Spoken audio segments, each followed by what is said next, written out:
Olá, tudo bem? Sejam bem-vindos. No vídeo passado, cujo link eu vou colocar aqui em cima para vocês, nós falamos um pouco a respeito das influências que outras religiões e sistemas filosóficos, principalmente orientais, tiveram sobre o cristianismo. E vimos também como pouco a pouco, através dos séculos, foi sendo preparado o terreno para a chegada do espiritismo no plano material. Neste terceiro vídeo sobre o tema O Livro dos Espíritos e o seu papel no processo de espiritualização da humanidade, nós vamos ver alguns pontos que o Livro dos Espíritos, sendo o primeiro livro da codificação espírita, trouxe de inovação. Se você está gostando do nosso conteúdo, dos nossos vídeos, você pode clicar no joinha lá embaixo. Ajuda a nossa mensagem, o nosso conteúdo a chegar a mais pessoas. Se quiser também acompanhar as nossas séries de vídeos temáticos, pode se inscrever no nosso canal. Meu nome é Afonso e este é o canal Espiritualidade e Cosmos.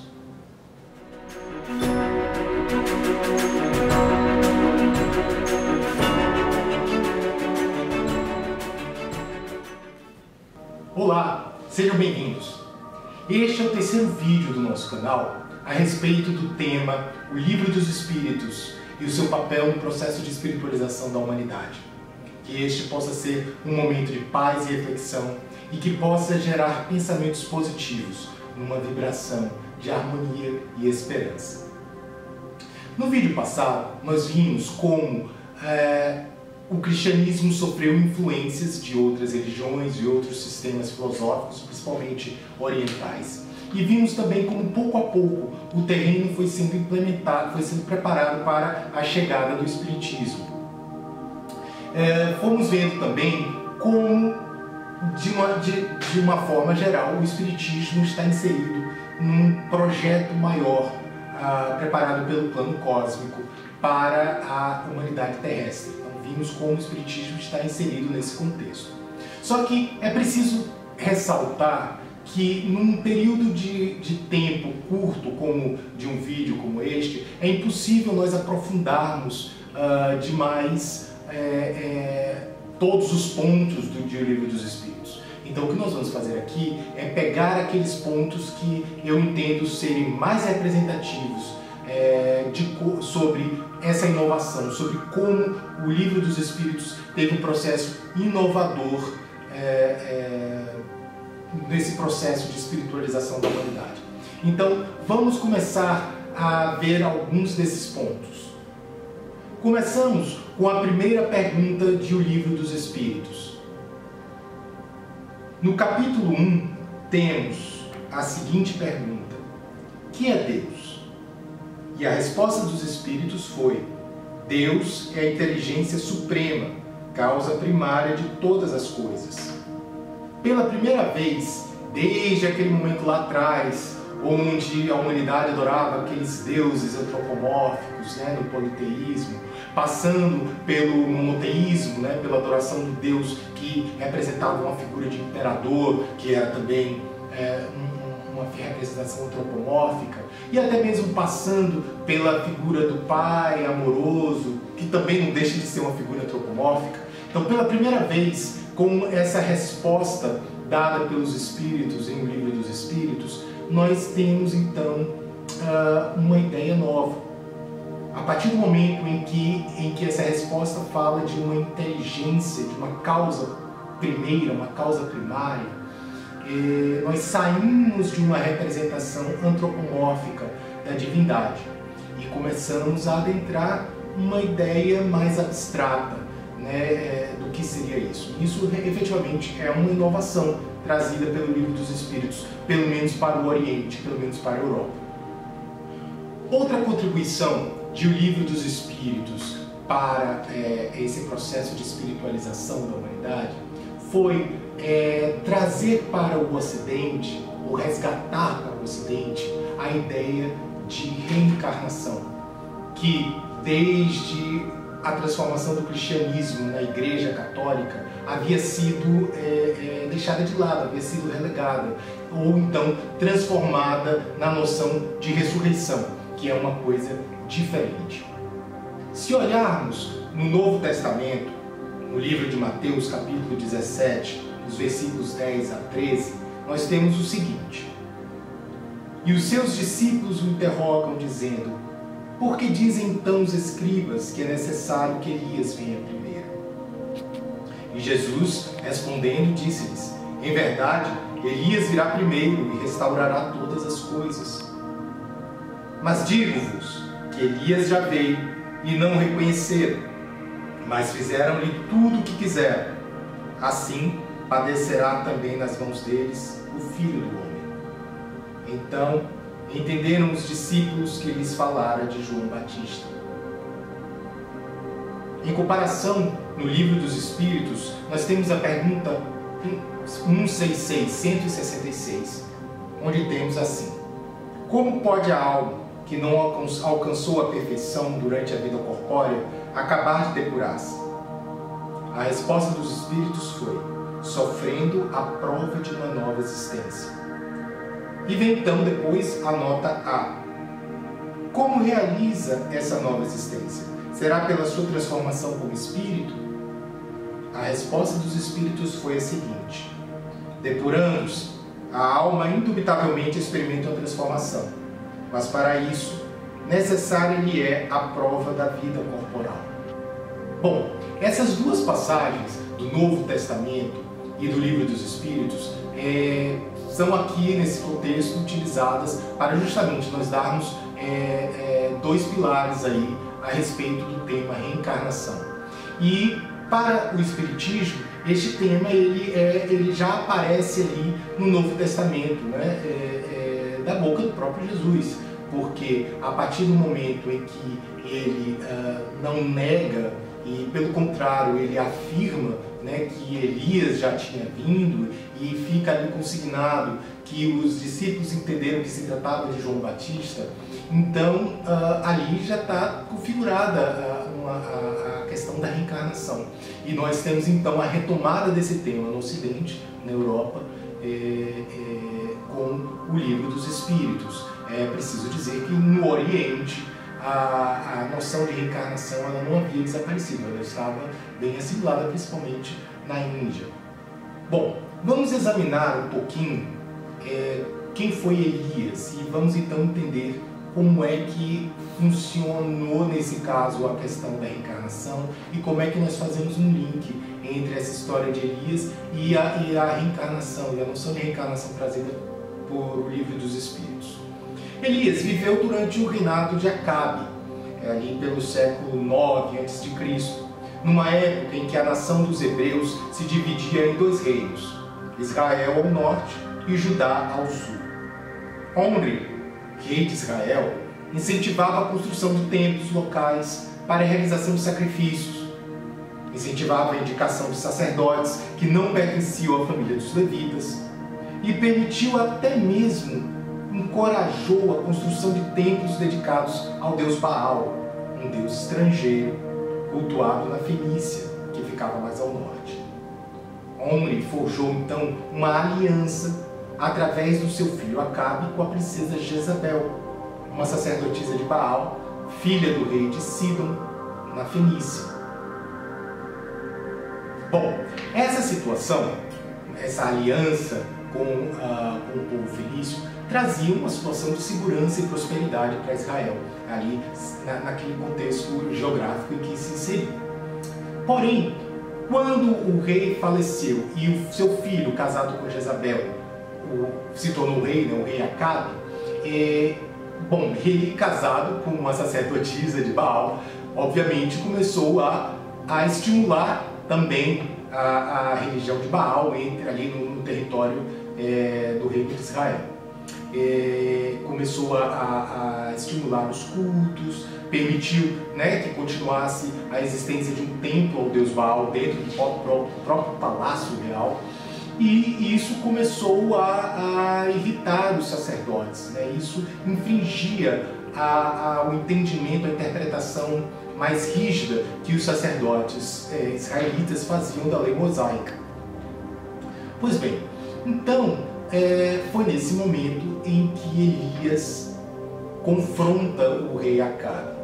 Em primeiro lugar, Elias profetiza um período de seca como castigo, como punição pela conduta do rei e daqueles hebreus que estivessem também seguindo a religião de Baal.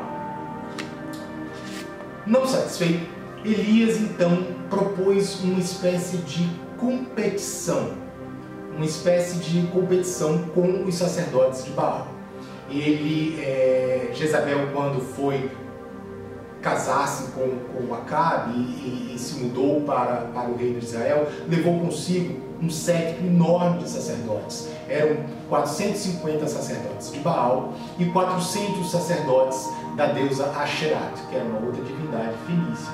Ela levou esse séquito para Israel e foi justamente aos sacerdotes de Baal que Elias então fez a proposta de uma competição, vamos assim dizer, para tentar descobrir qual era a divindade verdadeira.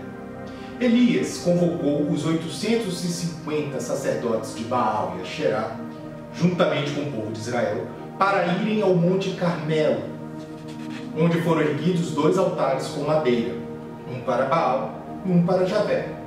Em cada um deles, um boi foi sacrificado, cortado em pedaços e colocado sobre a madeira. Elias pediu então aos sacerdotes de Baal que orassem para que este acendesse o fogo no altar deles, o que não aconteceu. Elias ordenou então que se encharcasse o altar de Javé com água e pediu a Javé, o Jeová, que aceitasse o sacrifício. Segundo a narrativa da Bíblia, fogo desceu do céu e consumiu a água, o sacrifício e as pedras do altar. Elias então ordenou a decapitação de todos os sacerdotes de Baal. 450 sacerdotes foram degolados então a mando do profeta Elias. Essa história está contada no primeiro livro de Reis, no capítulo 18, no Velho Testamento. Ora, vamos lembrar agora no Novo Testamento como foi que João Batista morreu? Não foi exatamente degolado a mando do rei Herodes? Com isso, não estamos aqui querendo dizer que João Batista, não, que Elias voltou como João Batista para pagar pelo ato da degolação dos 450 sacerdotes de Baal. Não é isso. Mas o que podemos entender é que, de alguma forma, provavelmente, aquele espírito aceitou um retorno à terra com uma missão de preparar ali o povo para a chegada de Jesus Cristo, do Messias, e aceitou também a prova de ter uma morte como aquela, uma morte que ele sofreu absolutamente por defender os princípios em que ele acreditava, e assim comprovar que tinha realmente adquirido a habilidade da empatia, adquirido a habilidade da tolerância religiosa, né? Porque assim aprende que não se manda degolar ninguém, né? Aprende-se a ter empatia com o outro, a ter tolerância, enfim. Então, o que nós vemos aí é que fica plenamente entendido como funcionou a questão da reencarnação, né? Que no Novo Testamento, ali no livro de Mateus, está dito, né, que João Batista era a reencarnação de Elias, e do outro lado nós temos que o livro dos Espíritos, ele traz de volta essa noção de reencarnação, explicando justamente isso, que é preciso que os espíritos retornem a uma nova existência na Terra para se depurarem, para aprenderem, para adquirirem novas habilidades, para consertarem coisas que foram feitas também em outras passagens sobre a Terra. Bom, passado esses parênteses, né, a respeito de todo aquele périplo de Elias lá atrás, e tendo falado um pouco da reencarnação, nós vamos agora também falar de um outro ponto muito importante, que é um ponto de inovação que o Livro dos Espíritos trouxe para o mundo, né, que é a noção de vida extraterrestre. O Espiritismo foi o primeiro sistema religioso filosófico que trouxe a ideia de que nós não estamos sós no universo. Vamos ver como é que nós já temos algumas indicações desse assunto lá no Novo Testamento e vamos ver como é que o Livro dos Espíritos fala a respeito do assunto. No Novo Testamento, no livro de João, capítulo 14, versículo 2, nós temos a seguinte passagem. Na casa de meu pai há muitas moradas. Se não fosse assim, eu vou-lhe teria dito, vou preparar-vos lugar. E no Livro dos Espíritos, nós temos a pergunta 55, onde Kardec pergunta, são habitados todos os globos que se movem no espaço? E a resposta dos Espíritos é, sim, e o homem terreno está longe de ser, como supõe, o primeiro em inteligência, em bondade e em perfeição. Entretanto, há homens que se têm por espíritos muito fortes e que imaginam pertencer a este pequenino globo o privilégio de conter seres racionais. Orgulho e vaidade julgam que só para eles criou Deus o universo. Bom, nesse contexto é quase desnecessário dizer que lá no Novo Testamento, quando Jesus se refere à casa do meu pai, o que ele está querendo dizer, ele está querendo se referir ao universo, né? E ele está querendo dizer que o universo há muitas moradas, o universo há muitos globos onde os seres, né, podem habitar. A questão da existência de vida fora da Terra e do contato com extraterrestres é uma coisa que, quando se oficializar, né, quando as visitas extraterrestres forem oficializadas, que elas já ocorrem, né, rotineiramente, mas sempre de uma forma mais escondida, porque o plano espiritual ele não opera pela violência, pela imposição de ideias, pela imposição de novas questões. Tudo é apresentado à humanidade sempre de uma maneira muito sutil, de uma maneira muito vagarosa. Então, os extraterrestres eles já nos visitam, eles já transitam entre nós, mas de uma forma muito sutil, de uma forma, vamos dizer, disfarçada. Mas, chegando próximo ao momento em que essas visitas vão ficar oficializadas, é algo que vai ter um grande impacto, ou pelo menos deveria ter um grande impacto, no nosso modo de vida, no nosso modo de ver o outro, né? Um grande impacto sobre as religiões, né? Que ainda procuram se apresentar, cada uma delas como uma religião verdadeira. Enfim, a vida extraterrestre está aí. O que Kardec, os espíritos nos falam a Kardec, é que o universo é pujante de vida pulsante, está em todos os lugares, todos os globos são habitados.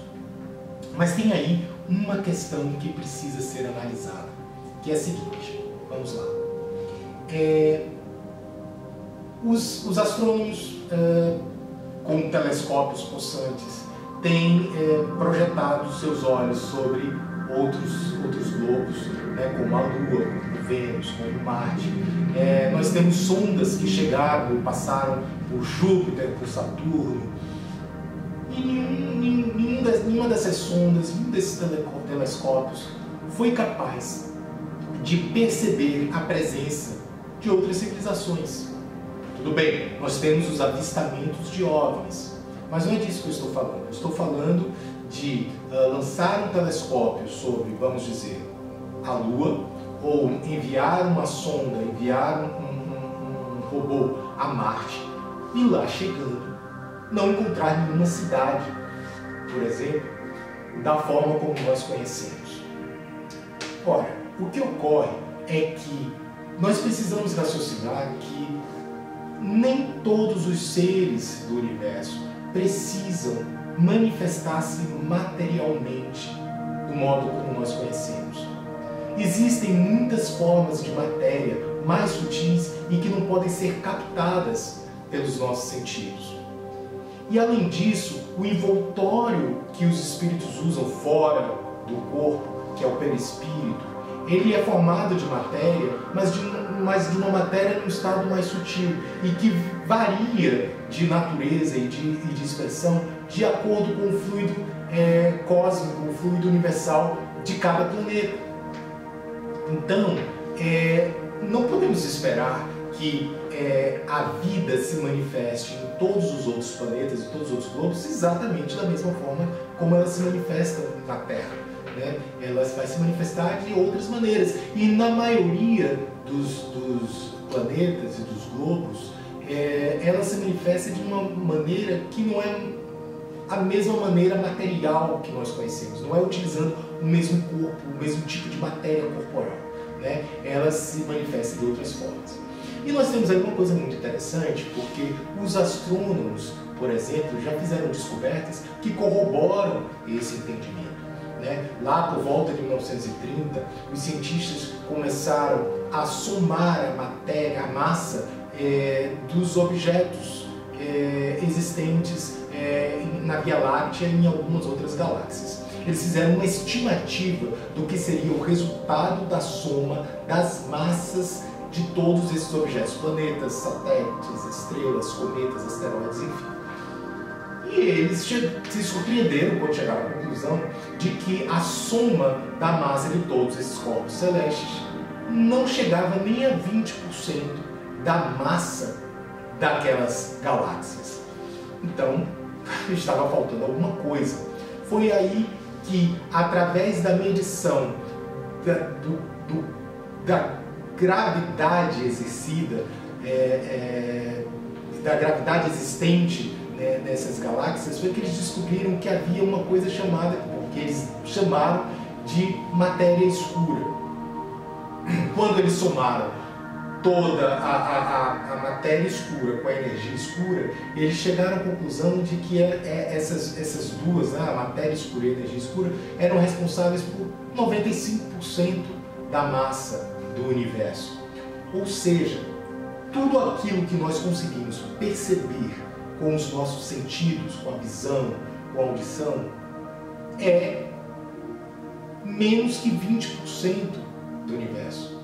95% do universo, 95% do universo não é perceptível aos nossos olhos, a matéria é considerada escura. O que é essa matéria? Não será a matéria que constitui as cidades espirituais, que constitui os conglomerados, as comunidades de seres cósmicos, de extraterrestres, que não precisam se manifestar na matéria como nós conhecemos, mas se manifestam numa matéria mais sutil que existe e que não pode ser percebida. Enfim, fica aqui então essa possibilidade de estudo, essa possibilidade de reflexão, né? Nós temos então 2 pontos: reencarnação e vida terrestre, que são 2 pontos de inovação que o livro dos Espíritos nos trouxe. No próximo vídeo, nós vamos falar a respeito de outros pontos, outros 2 pontos que eu considero muito interessantes para o nosso estudo aqui, para esse processo, esse papel do Livro dos Espíritos no processo de espiritualização da humanidade. O primeiro deles é a configuração para um ocidente da existência do plano espiritual. O que vale dizer que é a busca da comprovação de que a vida é eterna. E, de maneira complementar a isso, o outro ponto é a nossa possibilidade de comunicação com esse plano espiritual através da mediunidade. Que nós possamos nos encontrar aqui na semana que vem, que possa ser uma semana cheia de paz, de harmonia, de saúde. E se você gostou deste vídeo, eu lhe peço que clique no joinha aqui embaixo. Vai ajudar esta mensagem a chegar a mais pessoas. Se quiser ser notificado toda vez que nós postarmos novos vídeos no nosso canal, você pode se inscrever e você vai receber a notificação. Fica aqui um grande abraço fraterno e até mais.